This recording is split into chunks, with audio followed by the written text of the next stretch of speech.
The family man season 3 के release होने से पहले अब तक की सीरीज का एक संक्षिप्त विवरण।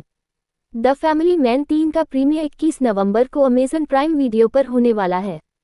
पहले सीजन में श्रीकांत तिवारी को एक मध्यम वर्गीय व्यक्ति के रूप में पेश किया गया था जो दो जिंदगियों में संतुलन बनाए हुए है। वह एक सामान्य पारिवारिक व्यक्ति होने का दिखावा करता है जो गुप्त रूप से नियर की एक विशेष आतंकवाद रोधी इकाई टास्क में एक खुफिया अधिकारी के रूप में काम करता है। ये सीजन एक बड़े आतंकी हमले मिशन जुल्फिकार के इर्द गिर्द घूमता है जिसकी योजना आईएसआई समर्थित गुर्गों ने बनाई थी।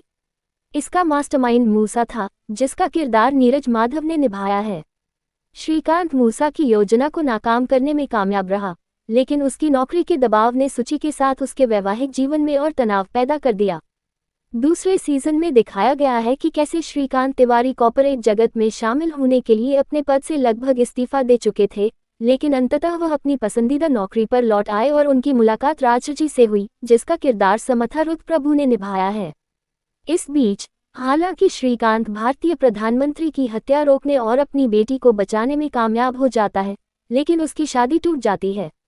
सीजन के अंत में दर्शक श्रीकांत को अपनी पत्नी के साथ किचन टेबल पर बैठे हुए देखते हैं।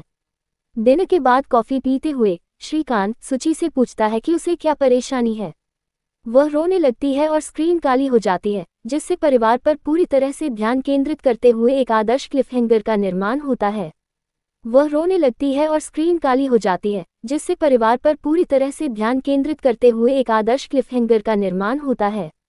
इस बीच सुचरिता अरविंद के करीब आ जाती है। हालांकि दर्शकों को यह नहीं पता कि लोनावाला में सुचरिता और अरविंद के बीच क्या हुआ था। साथ ही ये भी स्पष्ट नहीं है कि सुचरिता ने श्रीकांत के सामने सच कबूला था या नहीं। सीजन का अंत एक ऐसे समय अंतराल के साथ होता है जो कहानी को कोलकाता में ले जाता है। हिप हॉप टोपी और बैकपैक पहने एक रहस्यमयी आदमी एक अंधेरे अपार्टमेंट में प्रवेश करता है, कंप्यूटर चालू करता है और टाइप करता है, देश विचलित है। द फैमिली मैन सीजन 3 के रिलीज होने से पहले अब तक की सीरीज का एक संक्षिप्त विवरण। द फैमिली मैन 3 का प्रीमियर 21 नवंबर को अमेजन प्राइम वीडियो पर होने वाला है। पहले सीजन में श्रीकांत तिवारी को एक मध्यम वर्गीय व्यक्ति के रूप में पेश किया गया था जो दो जिंदगियों में संतुलन बनाए हुए है। वह एक सामान्य पारिवारिक व्यक्ति होने का दिखावा करता है जो गुप्त रूप से नियर की एक विशेष आतंकवाद रोधी इकाई टास्क में एक खुफिया अधिकारी के रूप में काम करता है। ये सीजन एक बड़े आतंकी हमले मिशन जुल्फिकार के इर्द गिर्द घूमता है जिसकी योजना आईएसआई समर्थित गुर्गों ने बनाई थी। इसका मास्टरमाइंड मूसा था जिसका किरदार नीरज माधव ने निभाया है। श्रीकांत मूसा की योजना को नाकाम करने में कामयाब रहा, लेकिन उसकी नौकरी के दबाव ने सुची के साथ उसके वैवाहिक जीवन में और तनाव पैदा कर दिया।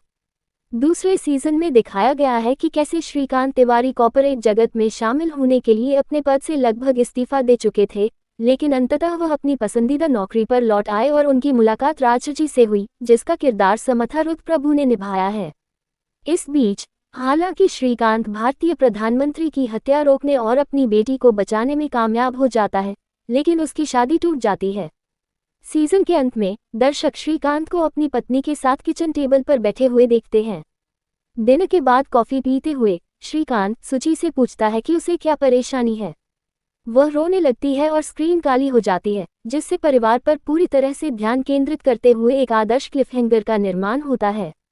वह रोने लगती है और स्क्रीन काली हो जाती है, जिससे परिवार पर पूरी तरह से ध्यान केंद्रित करते हुए एक आदर्श क्लिफहैंगर का निर्माण होता है। इस बीच सुचरिता अरविंद के करीब आ जाती है। हालांकि दर्शकों को यह नहीं पता कि लोनावाला में सुचरिता और अरविंद के बीच क्या हुआ था। साथ ही ये भी स्पष्ट नहीं है कि सुचरिता ने श्रीकांत के सामने सच कबूला था या नहीं। सीजन का अंत एक ऐसे समय अंतराल के साथ होता है जो कहानी को कोलकाता में ले जाता है। हिप हॉप टोपी और बैकपैक पहने एक रहस्यमयी आदमी एक अंधेरे अपार्टमेंट में प्रवेश करता है, कंप्यूटर चालू करता है और टाइप करता है, देश विचलित है।